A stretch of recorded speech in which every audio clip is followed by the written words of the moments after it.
Hello, I'm Cap Mackinson. I'm the PA for 717. For those of you who've not been here before, welcome to my bat cave.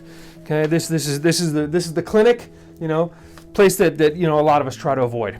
Hey, so I'm going to talk to you guys today about a problem that we have in the Army. We have a problem with sleeping.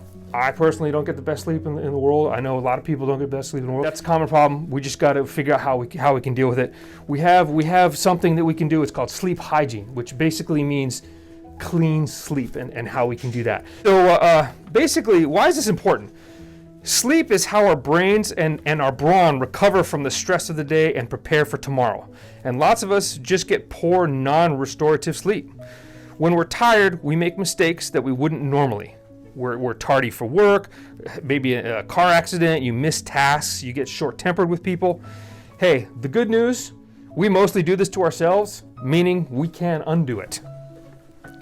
Okay, humans are what we call diurnal, which means they're supposed to be awake during the day and asleep at night. Okay, we aren't meant to go into the late hours, and scientific research shows that we subconsciously detect electric lights as daytime, and we don't sleep well. It messes up our sleep schedule. Specifically blue lights, and that's why you have like apps and stuff on your phone that change the colors and stuff late at night. We pump our bodies with chemical stimulus to stay alert right up until we plan to go to sleep. Okay, so you can't run your car motor hard at the track and then turn it right off. You're gonna bake something. You got to let it run for a little bit. You got to let it cool down. Same thing with our bodies. Okay, we have to have a cool down period before we go to sleep at night, or you're just going to be too razzed. Okay, you can't be drinking Monsters and energy drinks late at night. It's not just physical, but psychological forces keep us awake.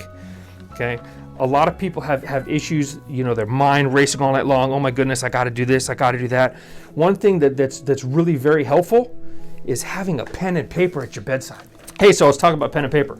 So when you go to sleep at night and you're trying to go to sleep and your mind is racing, a lot of times it's thoughts like, oh, I got to make sure I do this. The first sergeant's going to kill me if I don't do this, or oh man, I got to do this, for my life, for my fun, whatever. Pen and paper, man. Write that stuff down. Hey, I got to get milk and groceries. Hey, I got to make sure I do this by this time. Write that down. It takes a lot off your mind because you don't have to remember it anymore when you wake up. And then in the morning, just do it.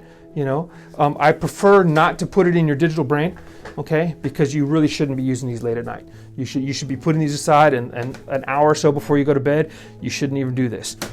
All the research points to, even if you're using this as an alarm clock, put it far away from you, man. So you don't want to look at it in the middle of the night. Those are probably the number one things that we have. That and playing video games and drinking Monsters right up until your time to go to bed can mess you up. You got to be able to calm down. Okay. So hey, also your bed, you really should only sleep in your bed. If you can't sleep, if you've been trying for a long time, get up and get out of your bed. Don't psychologically associate your bed with stress. Okay, get up and sit in a chair at a desk, or do something, read a book, something hopefully non-blue light stuff. Okay, and then try to go back and sleep again later. You really only want to use your bed for nocturnal activities. You don't want to do any work, nothing to cause you stress. Don't pay bills, don't do any of that stuff, in your bed. Psychologically, get yourself ready to bed. Stuff like brushing your teeth every night. You should have a routine every night. Drinking warm milk, is like they used to say back in the old people days. You guys probably don't know that because you don't have gray hair.